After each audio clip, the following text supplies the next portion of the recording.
പാൽ ഗ്ലാസ് കയ്യിലും പിടിച്ച് ജാനകി അവിടെ തന്നെ നിന്നു. എന്തോ അത്രയും നേരം സന്തോഷിച്ചിരുന്ന മനസ്സിൽ വല്ലാത്ത വ്യഗ്രത കൂടുന്നതുപോലെ. 21 വർഷങ്ങൾക്ക് ശേഷം വീണ്ടും അദ്ദേഹത്തിൽ അലിഞ്ഞു ചേരാൻ പോകുന്നവളുടെ എല്ലാ വെപ്രാളവും ജാനകിയിൽ പ്രകടമാകുന്നുണ്ട്. ഏട്ടൻ കാത്തു നിൽപ്പുണ്ടാവും, വാ. ഇപ്പോഴും വിറയലോടെ നിൽക്കുന്ന ജാനകിയുടെ മാനസികാവസ്ഥ എന്താണെന്ന് മീനാക്ഷി വ്യക്തമാകുന്നുണ്ട്. ഈ അവസ്ഥയിലൂടെ കടന്നു ചെല്ലുന്നവരാണ് എല്ലാവരും. അതുകൊണ്ട് തന്നെ ഒരു സപ്പോർട്ട് എന്ന പോലെ ജാനകിയുടെ കൈയും പിടിച്ച് മീനാക്ഷി റൂമിന്റെ ഭാഗത്തേക്ക് വന്നു. പുതിയ ജീവിതമാണ്. ഇതുവരെ അനുഭവിച്ചതും സഹിച്ചതും എല്ലാം ഇങ്ങനെ ഒരു പുതിയ ജീവിതം ജീവിക്കാനായിരിക്കും നിനക്ക് വേണ്ടി ഏട്ടൻ കാത്തുനിന്ന വർഷങ്ങൾ. അതുമതി നിന്നോടുള്ള ഏട്ടൻ്റെ സ്നേഹം മനസ്സിലാക്കാൻ. ഒരു കുന്നോളം സ്നേഹം ഏട്ടൻ നിനക്ക് വേണ്ടി മനസ്സിൽ കരുതി വച്ചിട്ടുണ്ട്. ഓരോ നിമിഷങ്ങളിലും ഏട്ടൻ്റെ സ്നേഹം തൊട്ടറിഞ്ഞുകൊണ്ട് നല്ലൊരു ജീവിതം ഇന്ന് തൊട്ട് തുടങ്ങിക്കോളൂ. മീനാക്ഷി പറഞ്ഞുകൊണ്ട് ജാനകി ഏട്ടൻ്റെ റൂമിലേക്ക് പറഞ്ഞയച്ചു. ഒപ്പം റൂമിൻ്റെ ഡോർ അടയ്ക്കുകയും ചെയ്തു. കയ്യിൽ പാൽ ഗ്ലാസുമായി സെറ്റ് സാരിയുമെടുത്ത് റൂമിലേക്ക് കയറി വന്നവളെ കിടന്നിടത്തു നിന്നും കാണുകയായിരുന്നു രാജേന്ദ്രൻ. ജാനകി മുന്നോട്ടേക്ക് പാൽ ഗ്ലാസുമായി വന്നതും രാജേന്ദ്രൻ ബെഡിൽ നിന്ന് എഴുന്നേറ്റ് നിന്നു. തൻ്റെ പാതിയെ ഒന്ന് നോക്കുവാൻ പോലും ജാനകിക്ക് ആവുന്നില്ല. നാണമാണോ പരവേശമാണോ എന്താണ് അവളിൽ ഉടലെടുക്കുന്നതെന്ന് മനസ്സിലാകുന്നില്ല. അതേസമയം രാജേന്ദ്രൻ അവളെ തന്നെ നോക്കുകയായിരുന്നു. 21 വർഷങ്ങൾക്ക് ശേഷം തൻ്റെ പെണ്ണിനെ തൻ്റെ അടുത്തേക്ക് കിട്ടിയതിൽ ഒരുപാട് സന്തോഷിക്കുന്നുണ്ട് അദ്ദേഹത്തിൻ്റെ മനസ്സ്. ഈ ജീവിതം എങ്ങനെയെങ്കിലും ജീവിച്ചു പോയാൽ മതിയെന്ന് ആഗ്രഹിച്ചിരുന്ന മനസ്സിൽ കുറച്ചു കാലം കൂടി ആയുസ് നീട്ടിക്കിട്ടുവാൻ അദ്ദേഹം ദൈവത്തോട് പ്രാർത്ഥിക്കുകയാണ്. എന്തിനാ ഭാര്യ ഇത്രയും നാണം? ജാനകിയുടെ താടിത്തുമ്പിൽ കൈവച്ച് പതിയെ അവളുടെ മുഖമുയർത്തിക്കൊണ്ട് രാജേന്ദ്രൻ ചോദിച്ചതും ജാനകിയുടെ കണ്ണുകൾ പിടഞ്ഞുപോയി.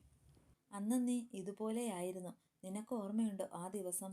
ഓർമ്മയിൽ എന്ന പോലെ രാജേന്ദ്രൻ പറഞ്ഞതും ജാനകിയുടെ കണ്ണുകൾ നിമിഷ നേരം കൊണ്ട് നിറഞ്ഞു. ഓരോ ദിനരാത്രികളും നീക്കിയത് ജാനകി ഓർക്കുന്നു. ആ നശിച്ച നിമിഷത്തെ പഴിച്ചുകൊണ്ട് ഓരോ ദിനങ്ങളും തള്ളി നീക്കിയവളുടെ മനസ്സ് പിടയ്ക്കുകയാണ്. അതിനെന്നോളമാണ് അവളുടെ കണ്ണുകൾ നിറഞ്ഞത്. അയ്യേ, കരയാനാണോ ഞാൻ ചോദിച്ചത്? ജാനകിയുടെ കയ്യിലുള്ള പാൽ ഗ്ലാസ് വാങ്ങിച്ചു മേശയുടെ മുകളിലേക്ക് വെച്ചുകൊണ്ട് ജാനകിയുടെ ഇരു ചുമലിലും കൈവച്ച് അദ്ദേഹം ജാനകിയെ ബെഡിലേക്ക് ഇരുത്തി. ആ നിമിഷങ്ങൾ ഇന്നും എൻ്റെ മനസ്സിലുണ്ട്. ചിലപ്പോൾ നാഗത്താന്മാർ നമ്മളെ പരീക്ഷിച്ചതാകും. നാഗത്താൻ തറയുടെ അടുത്ത് വെച്ചായിരുന്നല്ലോ നമ്മുടെ സംഗമം. ചിലപ്പോൾ നാഗത്താന്മാർക്ക് ഇഷ്ടമായി കാണില്ല. അതിനായിരിക്കും അവർ ഇത്രയും വർഷം നമ്മളെ വേർപിരിച്ചത്. നിറകണ്ണുകളോടെ ജാനകി പറഞ്ഞതും അവളുടെ മുടിയിഴകളിൽ തഴുകിക്കൊണ്ട് സമാധാനിക്കുകയായിരുന്നു രാജേന്ദ്രൻ. ഈ കരച്ചിലും പിഴിച്ചിലുമൊക്കെ ഒഴിവാക്കാട്ടോ. അതേ നാഗത്താന്മാർ നമ്മളെ ഒരുമിപ്പിച്ചില്ലേ? നിന്റെ കണ്ണ് നിറയാനല്ല, നിന്റെ കണ്ണുകളിൽ എന്നോടുള്ള പ്രണയം കാണാനാണ് എനിക്കിഷ്ടം. പറയുന്നതിനോടൊപ്പം നിറഞ്ഞു തുളുമ്പിയ ജാനകിയുടെ കണ്ണുകൾ തുടച്ചുകൊണ്ട് അവളെ പുണർന്നിരുന്നു രാജേന്ദ്രൻ. പുതിയൊരു തുടക്കമെന്നോണം അവരുടെ ജീവിതം ഇവിടെ തുടങ്ങുകയാണ്. പ്രണയിച്ച് കൊതി തീരാത്തവരുടെ ജീവിതം മറ്റുള്ളവർക്ക് അസൂയാകും വിധം ജീവിച്ചു തീർക്കുവാൻ മനസ്സുപോലെ തന്നെ ശരീരവും പങ്കുവച്ച് അവർ എല്ലാ തരത്തിലും ഒന്നാവുകയാണ്. പ്രണയം സത്യമാണെങ്കിൽ അതിൽ കലർപ്പില്ലെങ്കിൽ ഒരു നാൾ നീ അവൾക്ക് സ്വന്തമാകും. അത് ഏത് വിധിയെ തടുത്തുകൊണ്ടും. ജാനകിയമ്മ റൂമിലേക്ക് പോയോ? ജാനകി റൂമിൽ കൊണ്ടുവിട്ട് നേരെ ഡൈനിങ് ടേബിളിൻ്റെ അടുത്തേക്ക് വന്നു മീനാക്ഷി. മൂവരും ഭക്ഷണം കഴിക്കുവാൻ ഡൈനിങ് ടേബിളിൽ ഇരിപ്പുണ്ട്. ഒരു വശം പൂജയും അനുവും മറ്റൊരു വശം അഭിയുമാണ് ഇരുന്നത്. മീനാക്ഷി അടുത്തേക്ക് എത്തേണ്ട താമസം പൂജ ചോദിക്കുകയായിരുന്നു. ആ, പൂജ ചോദിച്ചതിന് ഒന്ന് മൂളിക്കൊണ്ട് മറുപടി കൊടുത്തുകൊണ്ട് മൂവർക്കു മുന്നിലേക്കും പ്ലേറ്റ് വെച്ചുകൊടുത്ത് ഭക്ഷണം വിളമ്പാൻ തുടങ്ങി. അമ്മേ. പൂജയുടെ അമ്മേ എന്ന വിളിയിൽ തന്നെ എന്തോ കുരുത്തക്കേട് ചോദിക്കാനാണെന്ന് മീനാക്ഷിക്ക് തോന്നി. അല്ലെങ്കിലും പെണ്ണിന് സംശയം കൂടുതലാണല്ലോ. നാളെ കെട്ടിച്ചു പോകേണ്ടതാണെന്നൊന്നും പെണ്ണിനില്ല. അതും സ്വന്തം പെറ്റമ്മയോടാണ് ചോദിക്കുന്നത് എന്നൊന്നുമില്ല. അതുകൊണ്ട് തന്നെ പൂജയെ ഏറെ കണ്ണിട്ട് നോക്കിക്കൊണ്ട് മീനാക്ഷി ഒന്ന് മൂളി. എന്തിനാ അമ്മേ ഈ ഫസ്റ്റ് നൈറ്റിൽ പാല് കൊണ്ടുപോകുന്നത്? പറഞ്ഞതുപോലെ തന്നെ വന്നു പെണ്ണിൻ്റെ ഒടുക്കത്തെ ചോദ്യം. എന്നാൽ ചോദ്യം കേട്ടതും വെള്ളം കുടിച്ചുകൊണ്ടിരുന്ന അഭി ചുമച്ചു തുപ്പി. അനു ആണെങ്കിൽ തൻ്റെ അടുത്തിരിക്കുന്നവളുടെ കാലിൽ ഒറ്റ ചവിട്ടും കൊടുത്തു. ആ, എൻ്റെ കാല്! ചിണുങ്ങിക്കൊണ്ട് അനുവിനെ നോക്കിയതും അനു ഒരു ചവിട്ടും കൂടി കൊടുത്തു പൂജയ്ക്ക്. നിങ്ങൾ എടുത്ത് കഴിക്ക് പിള്ളേരെ, ഞാനിപ്പോൾ വരാം. ഇനിയും ഇവിടെ നിന്നാൽ ശരിയാകില്ലെന്ന് കണ്ട് മീനാക്ഷി അവിടെ നിന്ന് നീങ്ങി. നീ എന്തിനാടി എൻ്റെ കാലിൽ ചവിട്ടിയത്? മീനാക്ഷി പോയതും അനുവിനെ കൂർപ്പിച്ചു നോക്കിക്കൊണ്ട് പൂജ ചോദിച്ചു. നിന്റെ ഒടുക്കത്തെ സംശയം. ഇതിന് മാത്രം നിനക്ക് എവിടുന്നാണ് ഇങ്ങനെ കുനിഷ്ട ചോദ്യം കിട്ടുന്നത്? കുനിഷ്ടോ? ഞാൻ ചോദിച്ചത് കാര്യമായിട്ടാ. സിനിമയിലും കണ്ടിട്ടില്ലേ സെറ്റ് സാരിയൊക്കെ ഉടുത്ത് പാലും കൊണ്ട് പോകുന്നത്? അതെന്തിനാ ചടങ്ങൊക്കെ? പക്ഷേ ഈ പാല്? സംശയത്തോടെ മുകളിലേക്ക് നോക്കി ചിന്തിക്കുന്നവളെ അഭിയും അനുവും കണ്ടില്ലെന്ന് നടിച്ച് ഭക്ഷണം കഴിക്കാൻ തുടങ്ങി. ഇല്ലെങ്കിൽ പെണ്ണ് അതിൽ തൂങ്ങി വേറെ ചോദ്യം ചോദിക്കും. അല്ല, കക്ഷി ആരാ? കഴിച്ചുകൊണ്ടിരിക്കെ വീണ്ടും പൂജ ചോദിച്ചു. എന്നാൽ പെട്ടെന്ന് പൂജ അങ്ങനെ ചോദിച്ചതും എന്താ അവൾ ഉദ്ദേശിച്ചതെന്ന മട്ടിൽ അഭിയും അനുവും പരസ്പരം നോക്കിക്കൊണ്ട് പൂജയെ നോക്കി. അല്ല, അഭിയുടെ ലവർ. ആരാടി ആള്? എൻ്റെ പൊന്നു പൂജ, വാ ഒന്ന് അടക്കി വെക്കുമോ? അഭിയെ ഒരബദ്ധം പറ്റിപ്പോയെന്ന മട്ടിൽ നോക്കിക്കൊണ്ട് അനു പൂജയോട് ദേഷ്യപ്പെട്ടു. എന്നാൽ അതേ സമയം തന്നെയായിരുന്നു ചെറിയ ക്ഷീണം തോന്നിയതുകൊണ്ട് വെള്ളം കുടിക്കാനായി നന്ദിനി ഡൈനിങ് ഹാളിലേക്ക് വന്നത്. പൂജ ചോദിച്ചത് വ്യക്തമായി കേൾക്കുകയും ചെയ്തു നന്ദിനി. എന്താ നന്ദിനി അമ്മേ, എന്തെങ്കിലും വേണോ? നന്ദിനിയെ കണ്ടതും വേഗം ചടപടാന്ന് എഴുന്നേറ്റ് അഭി അടുത്തേക്ക് പോയി ചോദിച്ചു. വേണ്ട, കുറച്ച് വെള്ളം വേണം, അത് ഞാൻ എടുത്തോളാം. വലിയ അടുപ്പം കാണിക്കാത്ത രീതിയിൽ അഭിയോട് പറഞ്ഞുകൊണ്ട് നന്ദിനി മുന്നോട്ട് നടന്നതും അനു വേഗം എഴുന്നേറ്റ് നന്ദിനി അമ്മയ്ക്ക് വെള്ളം ഗ്ലാസ്സിലേക്ക് ഒഴിച്ചു കൊടുത്തു. അനു വെള്ളം നീട്ടിയതും നന്ദിനി അനുവിനെ നോക്കി പുഞ്ചിരിച്ചുകൊണ്ട് ആ വെള്ളം വാങ്ങി കുടിച്ചു. നന്ദിനിയമ്മ ഭക്ഷണം കഴിച്ചോ? പൂജയായിരുന്നു ചോദിച്ചത്. ആ, കഞ്ഞി കുടിച്ചു മോളെ. വേറെ എന്തെങ്കിലും വേണോ നന്ദിനിയമ്മേ? പൂജ ഇരുന്നിടത്ത് നിന്നും എഴുന്നേറ്റ് നന്ദിനിയുടെ അടുത്തേക്ക് വന്ന് ചോദിച്ചു. വേണ്ട മോളെ, ദാഹം തോന്നിയത് കൊണ്ട് കുറച്ച് വെള്ളം കുടിക്കാൻ വന്നതാ. നിങ്ങൾ കഴിക്ക്, ഞാൻ കുറച്ചു നേരം കിടക്കട്ടെ. അനുവിനെയും പൂജയെയും നോക്കി പറഞ്ഞുകൊണ്ട് നന്ദിനി ഡൈനിങ് ഹാളിൽ നിന്ന് അകത്തേക്ക് പോയി. എന്നാൽ തന്നോട് കൂടുതൽ അടുപ്പം കാണിക്കാതെ തന്നെ ഒന്ന് നോക്കുക പോലും ചെയ്യാതെ പോയ നന്ദിനി അമ്മയെ കണ്ടപ്പോൾ അഭിക്ക് വല്ലാത്ത സങ്കടം തോന്നി.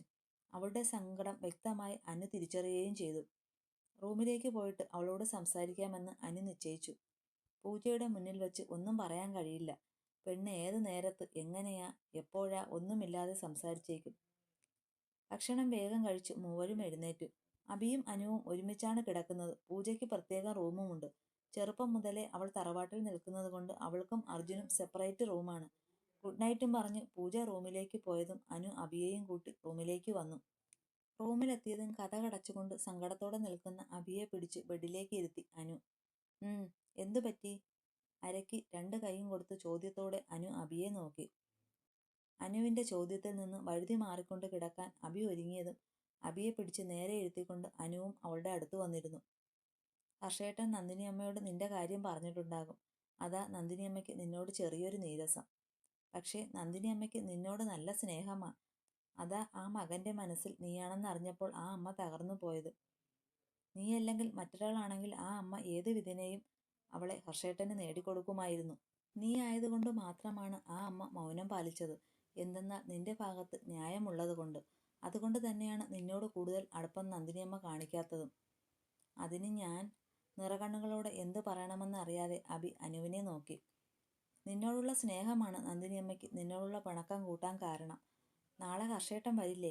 വേഗം തന്നെ നിന്റെ പ്രണയം ഹർഷേട്ടനോട് തുറന്നു പറയണം. അതിലേറ്റവും സന്തോഷിക്കുന്നത് ഇപ്പോൾ നിന്നോട് പിണക്കം നടിക്കുന്ന നന്ദിനിയമ്മ തന്നെയായിരിക്കും. ചെറു പുഞ്ചിരിയോടെ അഭിയോട് കാര്യങ്ങൾ അനു അവതരിപ്പിച്ചെങ്കിലും അഭിയുടെ മനസ്സ് വല്ലാതെ പിടയ്ക്കുന്നുണ്ടായിരുന്നു. അച്ചുവേട്ടനെ കണ്ട് തൻ്റെ പ്രണയം എത്രയും വേഗം അറിയിച്ചാൽ മതിയെന്നായി പെണ്ണിന്. ഒപ്പം അന്ന് ബർത്ത്ഡേയുടെ അന്ന് അദ്ദേഹത്തിൻ്റെ പ്രണയം നിരസിച്ച തന്നോട് തന്നെ അവൾക്ക് പുച്ഛം തോന്നി. പിന്നെയുള്ള നിമിഷങ്ങളിലൊക്കെ അവൾ ഉറക്കമില്ലാതെ ജനലിലൂടെ പുറത്തേക്ക് നോക്കി നിന്നു ഒരുവൻ്റെ വരവിനായി. ഉറക്കം ഞെട്ടുമ്പോൾ ഇടയ്ക്ക് അനു കാണുന്നുണ്ടായിരുന്നു. ഉറക്കമില്ലാതെ അങ്ങോട്ടും ഇങ്ങോട്ടും നടക്കുന്ന അഭിയെ. അനു ഒന്നും പറയാനോ ചോദിക്കാനോ പോയില്ല. ഇന്ന് ഒരു ദിവസം അവളുടെ മനസ്സ് കലുഷിതമായിരിക്കുമെന്ന് അനുവിനെ അറിയാം. നേരം വെളുത്തു. സൂര്യകണങ്ങൾ മണ്ണിൽ പതിക്കാൻ തുടങ്ങി. കിളികളുടെ കൊഞ്ചലുകൾ കേൾക്കാൻ തുടങ്ങി. നല്ലൊരു ഉറക്കത്തിന് ശേഷം ഹർഷൻ കണ്ണുകൾ തുറന്നു. പുറത്തെ ചില്ലുപാളികൾ മഞ്ഞുകണങ്ങൾ പറ്റിച്ചേർന്നിട്ടുണ്ട്. സീറ്റിൽ ഇരുന്നവൻ ഒന്ന് നിവർന്നിരുന്നുകൊണ്ട് ഡ്രൈവിംഗ് സീറ്റിലിരുന്ന് ഉറക്കം തൂങ്ങുന്ന സേതുവിനെ നോക്കി. ഒപ്പം പിറകിൽ തോളോട് തോൾ ചേർന്ന് കിടക്കുന്ന ജോയെയും നവനീതിനെയും നോക്കിക്കൊണ്ട് സീറ്റിനടുപ്പിച്ച് വെച്ചിട്ടുള്ള വാട്ടർ ബോട്ടിലും എടുത്ത് ഹർഷൻ ഡോറും തുറന്ന് പുറത്തേക്ക് ഇറങ്ങി. ചുറ്റുമൊന്ന് നോക്കിക്കൊണ്ട് കയ്യിലെ വാട്ടർ ബോട്ടിലിൽ നിന്നും അല്പം വെള്ളമെടുത്ത് മുഖം കഴുകുകയും ചെയ്തു അവൻ.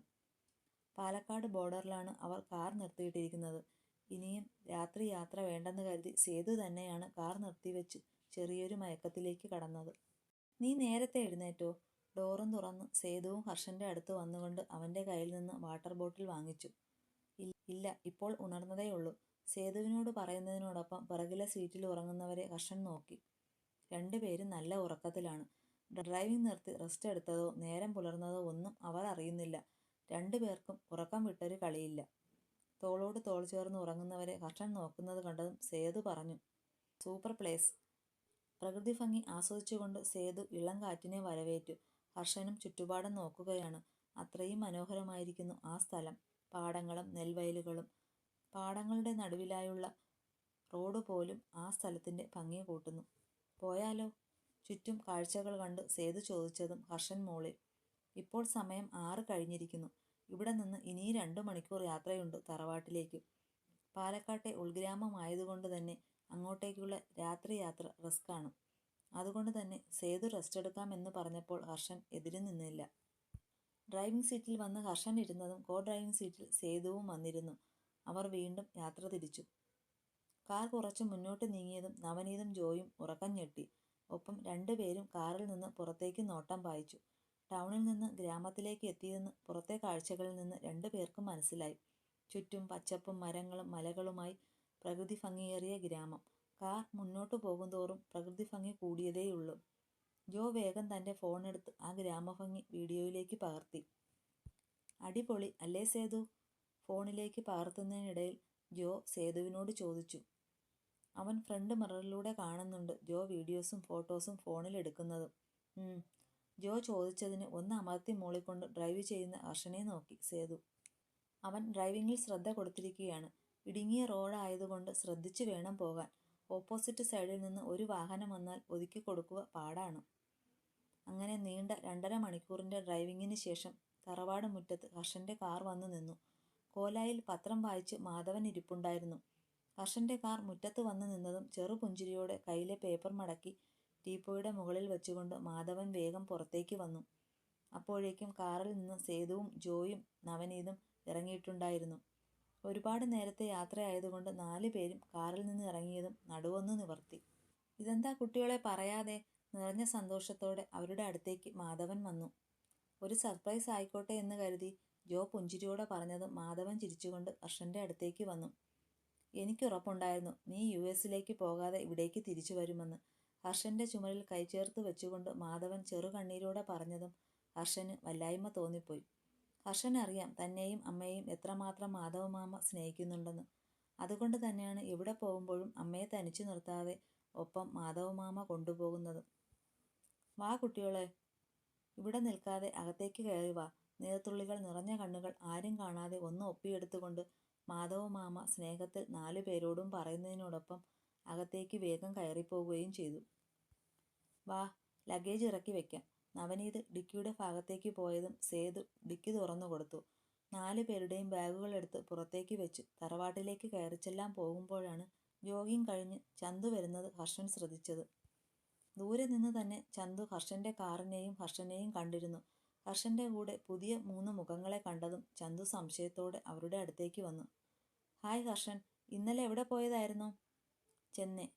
ചന്തു ചോദിച്ചതിന് അപ്പോൾ തന്നെ മറുപടി കൊടുത്തുകൊണ്ട് കൂടുതൽ അവനോട് സംസാരിക്കാൻ താല്പര്യമില്ലാത്ത രീതിയിൽ ഹർഷൻ ഒഴിഞ്ഞു മാറി.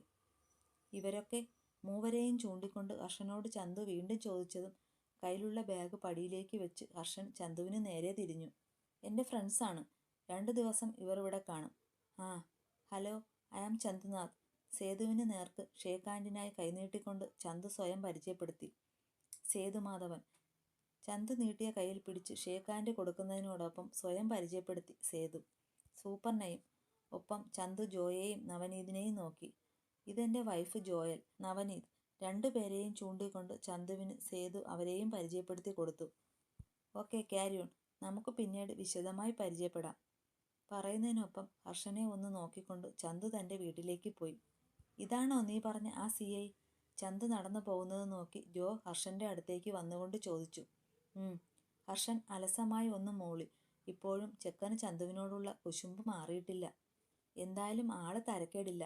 എന്താ ലുക്ക്? നടന്നു പോകുന്നവനെ ജോ നോക്കിപ്പോയി. മതി നോക്കിയത്, അകത്തേക്ക് കയറ്.